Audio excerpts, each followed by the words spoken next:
alleged police informant Wiandre Pretorius has died after shooting himself at a petrol station in Brakpan, East Rand last night. His death follows an alleged attempt on his life earlier this week outside his Boksburg home. Pretorius was recently implicated at the Madlanga Commission by witness D in connection with evidence about the 2022 murder of Emmanuel Mbenze in Brakpan. Police have confirmed that Pretorius took his own life. On Thursday, he escaped an alleged assassination attempt in which 16 bullets were fired at his vehicle. Police are investigating the circumstances of his death. My colleague Wiandre Pretorius, a Newzroom Afrika anchor, joins us live from the scene of that incident in Brakpan. Iman, earlier you spoke to South African Police Service spokesperson Eldred de Klerk. If you could just recap on developments for those who may have just joined us this hour. Good morning, Masachaba, and again, good morning to our viewers. It is the disturbing start to another day in South Africa. In this theatre of alleged police corruption and political influence, the Madlanga Commission of Inquiry has already lost one of its witnesses, and now a second man connected to evidence in that commission by witness D, Marius van der Merwe, who was slain in Brakpan late last year, has apparently killed himself at this police station in Boksburg. Eldred de Klerk, the National Police spokesperson, saying that there is an inquest that's now been opened relating the final moments of Wiandre Pretorius, apparently arriving here with a friend, his fiancée arriving a short time after, an argument ensuing, resulting in the fatal developments just before 10 p.m. last night. So that's what we know, and we'll share a little bit more with our viewers on what Mate had to say about how police are now piecing together their investigation. But she did confirm that they're not looking at this incident in isolation to the dramatic events on Wednesday this week, when on Thursday, I believe, this week, when Wiandre Pretorius came under fire outside his home, not far from where we're standing this morning. That frantic message was circulated in WhatsApp groups, basically saying he's taken fire, come and help me. He suspects this is a hit, culminating in the bloody events just overnight. Behind me, you can see the cones that are flanking the spot in which he took his final breath. We're not going to zoom in too closely out of respect for his dignity and for that of his family. But already that area has been demarcated. Eldred de Klerk telling us as well that police have collected CCTV footage, that their detectives are now combing through that footage in order to be able to conduct their inquest, which has now already begun. So those are the highlights from what Eldred de Klerk was telling us this morning. But also, Masachaba, one can understand that the staffers, those that work at the filling station, that are on the forecourt, the petrol attendants, witnessed all of this in front of their very eyes last night. We attempted to make contact with one of those petrol attendants, only to find out that this was the second brutal event that he himself had been involved in, saying that he's simply too traumatized to talk to the media. He can't even speak a word, because not too long ago he was assaulted in an armed robbery, which also went bad. And so this is just, a second moment in his life that comes with trauma and tragedy. We have also seen the manager of this particular filling station arrive not too long ago. He's promised to talk to us as well to share any information that he might have on what happened last night and how he's managing in terms of providing counseling and support to his staffers. We cannot forget, Masachaba, what this is all connected to.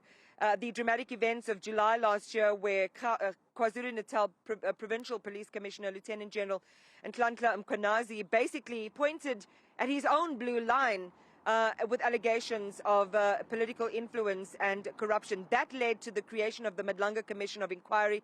That led to testimony from Marius van der Merwe, witness D, which scooped up in the evidence that he gave the person of Wiandre Pretorius, naming him as someone who was there on the night of the brutal torture and assault of Emmanuel Mbense. That matters with the IPID, the Independent Police Investigative Directorate right now. Adlena Mate also saying that we should check in with them for developments in that investigation, which the family says has been unnecessarily dragging on, which AfriForum and their prosecutions unit is now taking, hopefully, to court and putting some pressure on the IPID about as well. But there are two key figures whose voices are very important to the developments here. One of them is the National Police Commissioner, Fani Masemola. Let's hear what he had to say preceding this tragic event.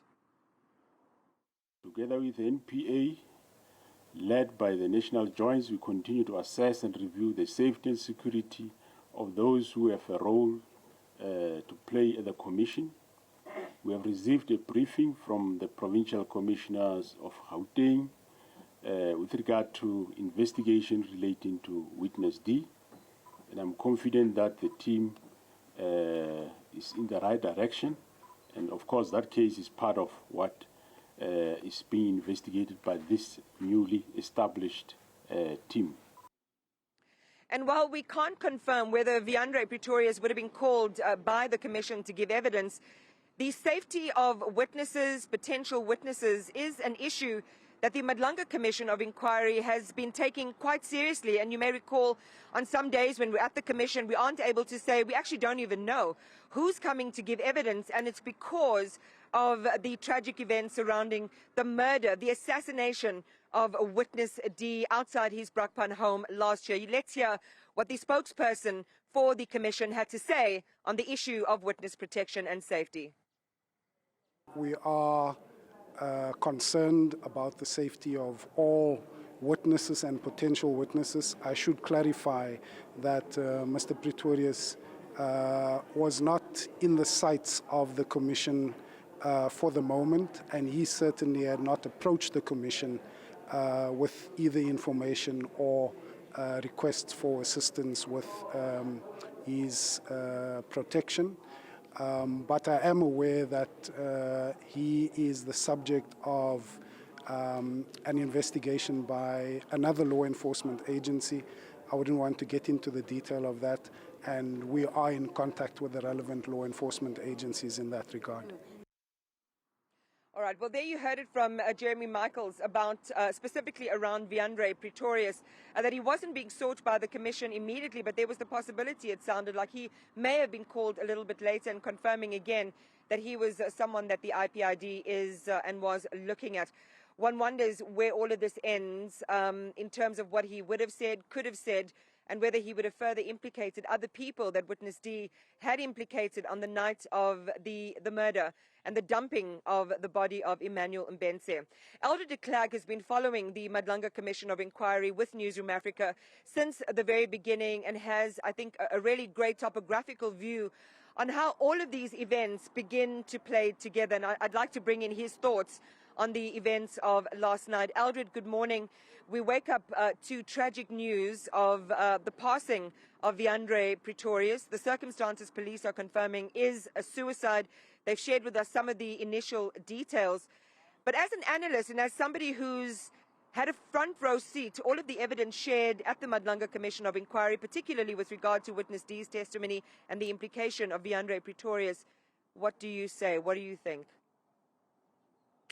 Good morning, Iman, and good morning to South Africa, as we once again have to express our condolences to the partner and family of a fellow South African who, in his dying moments, must have been under incredible stress, not only since the attempted assassination on him, but maybe even all the way through and before that. So, yes, somebody who had knowledge of a particular set of events. He understood who was involved as best as that we can put the picture together, and has been carrying that burden with him all this time. So what we underestimate, Iman, is just how, it's not stressful, but it really does mess with your mental health, and you get incredible to the point where he could have been depressed. He would have been acting out. He would have been carrying the burden of events that has happened before with no resolution. So it puts a lot of pressure on those tasked with investigating the set of incidences around which we link in him, Wiandre Pretorius, and witness D. So there are questions to be answered. There's political will that has to be exercised, and now we need to speed up our understanding not just of what happened, how it happened, but we also need to understand that investigations that take time might need additional resources to be resolved sooner rather than later, Iman. But already, as someone who is really, really familiar with how police processes work, what Atlenda Mate confirmed to us was that these cases are being looked at together, obviously. The suspected hit on his life a few days ago that you and I talked about on Friday morning, and this culminating in this tragedy that happened overnight. As a police investigator detective, what are the threads you begin to start pulling? Well, one of the critical things is that even though it's a moot point, Iman, that he hasn't been called as yet, or he's not on the sites of the commission. He's somebody who would have eventually probably have ended up at the commission or would have had to provide the commission with an affidavit. So there's lessons here to be learned from the fact that we need to start learning who else might be involved and who would have been around to witness firsthand a particular set of circumstances that's been investigated by. But there's a lesson for the investigators that they need to move with haste and speed. And secondly, there's a couple of lessons for the commission. And one of those lessons that we've spoken about before, Iman, is that you don't have to appear in person. That's an affidavit given under oath, given with support of legal counsel, should and ought to be enough, because an affidavit can be corroborated by testimony of those who can appear in person or in camera. This drama that as South Africans that we think we want to witness firsthand, we have enough of that, Iman.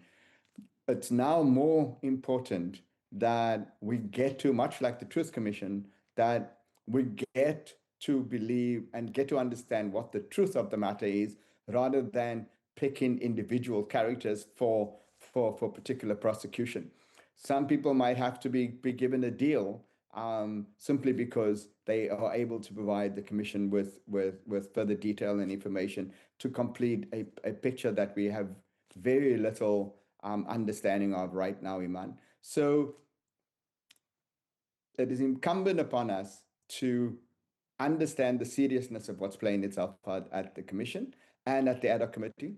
It's incumbent upon us to understand that whenever somebody presents themselves both at the commission and the ad hoc committee, that one, it must be vitally necessary for them to do so in person. Secondly, that there's no other route for them to take to be able to share with us what they know. And if that route means that we never see them, we never hear from them, then that may be the best course of events. Because as we see now, whether they get you as an external threat that gets you, or whether you under so much mental stress and duress that you take your own life, which is what we believe happened here, then the end result still is that you are dead, and that what you know might never be known to the commission or to us as South Africans. And I really want to pick up on that point, Eldred, because both the ways in which both these men, Witness D, Marius van der Merwe, and Wiandre Pretorius, died or were killed were tragic. But from the perspective of Emmanuel Mbense's family, these were two individuals who not only were witness, according to Witness D's testimony, witness to a crime, but they were actively involved in the commission and the suppression of the crime, which led to the loss of their loved one. Whatever you want to say about whatever the work that Marius van der Merwe alleged Emmanuel Mbense had potentially been involved in resulting in why he was apprehended or brought to that particular place. We know that Marius van der Merwe was said to have had this issue weigh really heavily on him, which is why he went to the commission, that he wanted to get it off his chest and come clean. I mean, this is 3 years later. perhaps that too was playing itself out in the subconscious or the conscious mind of Wiandre Pretorius. I mean, not to insert ideas that may not necessarily be there, but it's certainly something I think that you maybe consider. Absolutely, man. And mental health specialists would tell us that having witnessed the tragedy, having been part of something that you fundamentally might know is wrong, that you have a conscience. We try to suppress that conscience, but it's very difficult. So we live with that nightmare and that knowledge that we might have been part of something that either led us to betray our oath, betray the trust that we invest in each other as citizens of the country, and that those who know that you might have been there, that your very existence and the fact that you know, and this is now surfaced after so publicly for us to understand that there was a set of circumstances that was both tragic and criminal, that you might be the target, that your very existence, your daily taking a breath threatens those who may have given the order, at whose behest you might have done this, or who may have put pressure on you to act in a particular way and to commit a criminal act. Knowing that in itself means that you don't sleep soundly at night, Iman. You look around all the time, and that puts stress with your relationship with your loved ones. And it is clear that mental health experts will tell us that that might drive you to take your own life. And if that's the simple explanation for what happened here, that's maybe the better explanation. But he could have been threatened. He could have received word that he will be executed regardless. So a determined adversary might mean that you decide that you will leave this earth on your own terms. And once you make that decision, unless you actually voice that to others who could counsel you out of it, it's likely that you then take your own life. Yeah, as Aglena Mate was telling us, I mean, this seemed to have happened in front of two other individuals who included his fiancée and another male friend. And there was an argument that ensued. So, again, it's something we need to get to the bottom of. But Eldred de Klerk, for now, we will leave it there. And we will see in the coming days, based on those preliminary police investigations, what they are thinking, which persons of interest they are looking at, and whether they have any connection to this bigger issue that has brought the nation together to uncover the truth once and for all, what's happening in South Africa's law enforcement complex. Thank you for waking up early with us, Eldred. We appreciate it.